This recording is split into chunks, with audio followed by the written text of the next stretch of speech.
I don't have enough yellow plants at all. And I mean, I could try and get more by killing them, but I don't really want to do that. Hello, my name's Kirsten and welcome to this episode of I already made this video twice, but my mic didn't work and the plant prices changed twice. I previously talked about my wish list, which has got about 70 plants on it. Now, admittedly, some of those plants are actually cheap AF and affordable, and I just want them for cool projects. But I have categorized my list and there are some mega expensive ones on there. And so I want to talk a bit about those. I quickly just want to say that this list is from the point of view of a non-multimillionaire who lives in the UK at the beginning of 2022. So prices are really subject to change and frequently do. Although the really expensive ones have kind of held their value for a very long time. So we'll talk a bit more about that later. I'm going to do this list from most attainable big ticket plants to the least attainable golden ticket plants, highly expensive. I'm going to kick this off with the Monstera adansonii albo variegata. I absolutely love this plant. It looks like lace. It's so pretty. Now, some people might not think that this is on the attainable list, but does anybody remember like 6 months ago when you could get a 3, maybe 4 leaf cutting of this for about £3,000 or something stupid. And then about 3 months ago, it just sort of showed up in all of the normal online stores for about £1,500 to £1,800, which is still like a huge amount of money. And now they've all dropped to about £350. And literally in the last few weeks, the rare plant shop sold a tiny seedling of a plant for £100.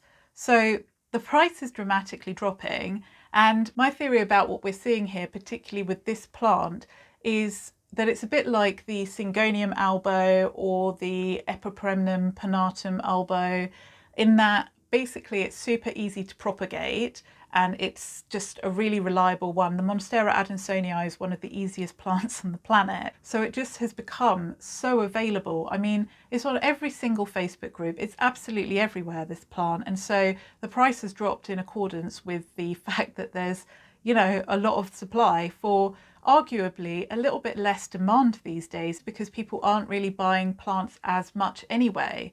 So I don't think it's going to fall as much as the Syngonium albo or the Epipremnum albo, but I think it will be like about the high 2 digits and then I think it will stay there. But that's just my opinion. Next on my list is the Monstera esqueleto. Now, I think this plant is so cool. It's so brilliant. It looks just like a skeleton, hence the name. When you're going to buy this, most of the plants that you can see to buy online are actually very juvenile and they have big leaves, but those are actually very juvenile because they get so massive. They can grow in the right conditions into, you know, way bigger than an actual torso. It looks like a giant rib cage. It's fantastic. I think it's so cool. This is a brilliant plant and I really want one. They're currently going for about £150 for a cutting, and that's still sort of quite expensive. I think that they will go down a bit. I'll probably at some point be able to get one for high 2 digits, but I don't know how long that will be. I think they're going to hold their value for a little bit longer. Next on my list is the Philodendron Florida Beauty, which is one of the 2 mutations that we know of the Philodendron Florida, which is a hybrid of the Philodendron squamiferum and the Philodendron pedatum.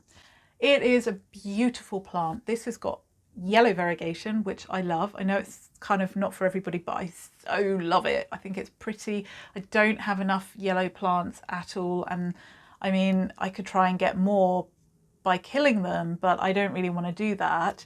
I know that not everybody's into them. I know people think that they look like they're dying, but when they're variegated, I really don't think they do. I think it's so stunning and unusual and just beautiful. And the leaf shape, of course, being a Florida, is epic. So I love this plant so much.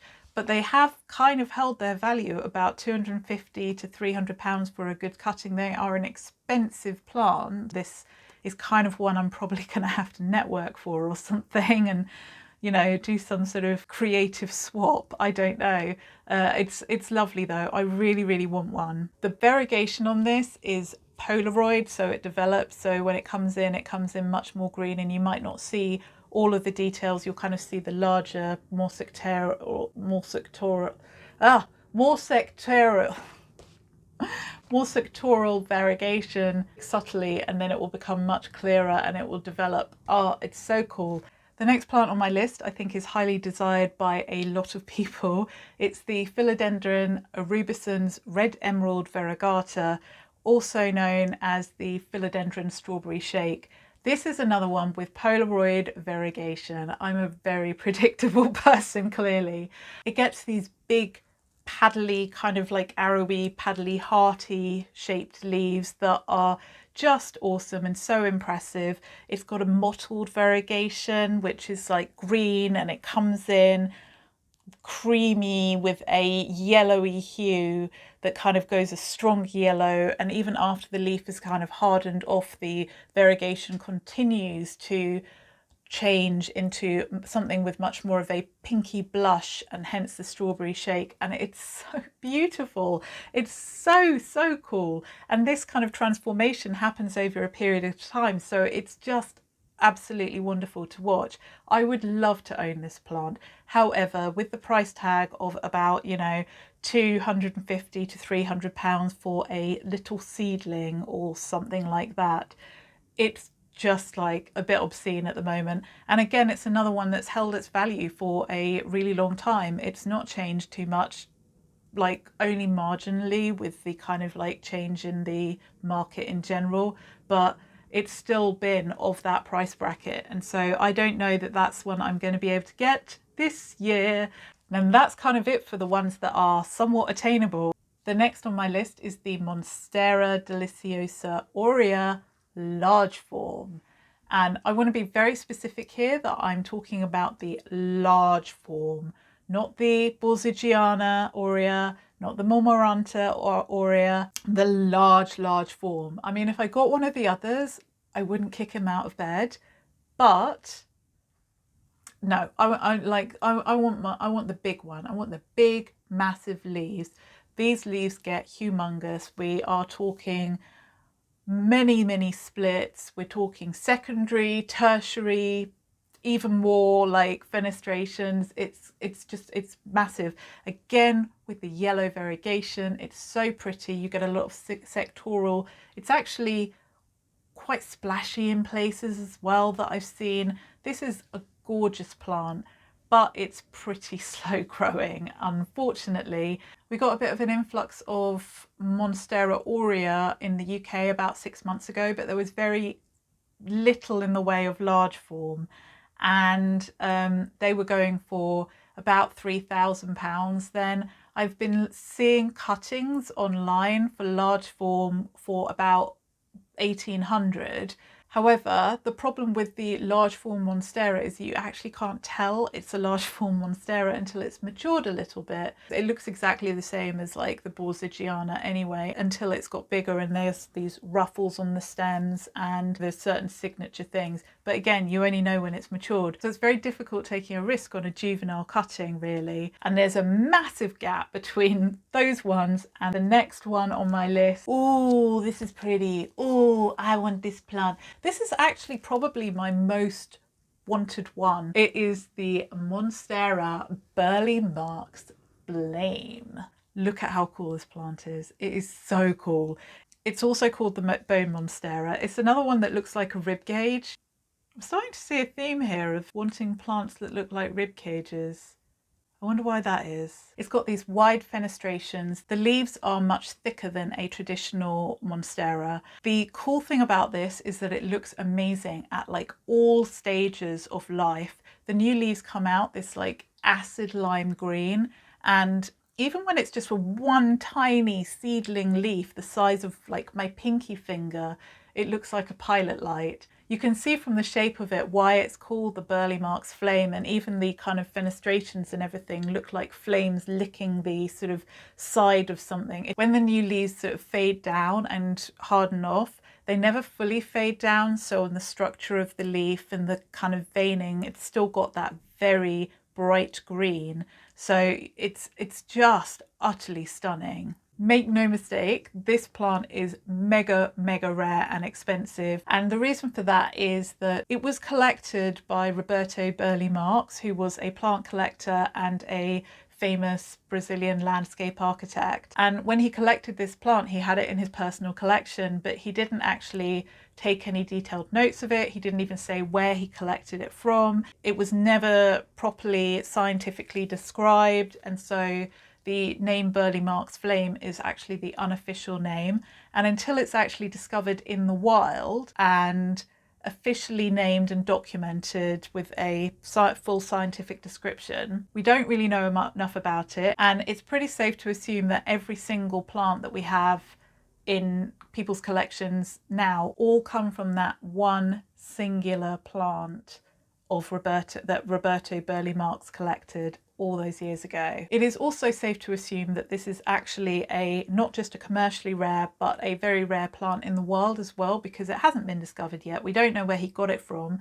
I'm assuming it was a very specific place in the Brazilian rainforest, but it's not been discovered yet. So therefore I can only assume that it's actually just a rare plant in general. It could even be as rare as the Spiritus Sancti. We wouldn't know because we haven't found any. This plant retails for about 4,000 to 6,500, and that's a lot of money. You can occasionally, if you're extremely lucky, get like a singular baby juvenile leaf about the size of my pinky finger for about 1,500, but even that is a chance. Do you know what I mean? You've got like one node on that and one leaf on that. If that fails, then you don't have anything else. That's a lot of money to spend on a chance, as far as I'm concerned. I don't think that the price is going to come down with more availability. It doesn't grow particularly fast. It's known to be quite slow growing. Short of it going into tissue culture, which I don't again imagine they're going to do, considering we don't know much about the plant in general. I just can't see it happening. The next one on my list is a humongous treat. It is the Philodendron ilsemanii. This is so stunning. Again, it's that mottled variegation, but this is like a green mottled variegation.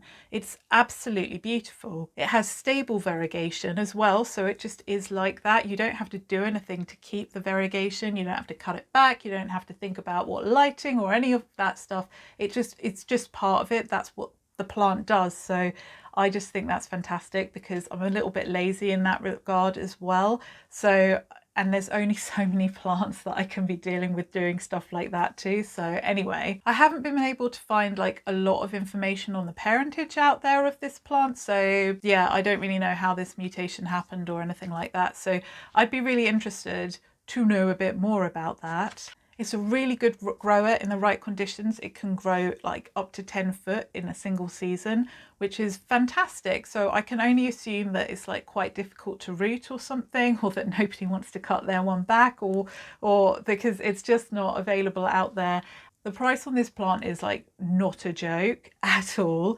It ranges quite significantly depending on the plant, but you're looking at between 5,000 and 9,500, which is an obscene amount of money. And therefore, I'm not seeing myself get one of these this year, this decade, or this lifetime.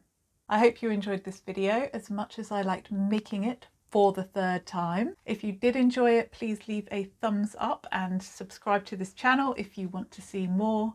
Cheerio.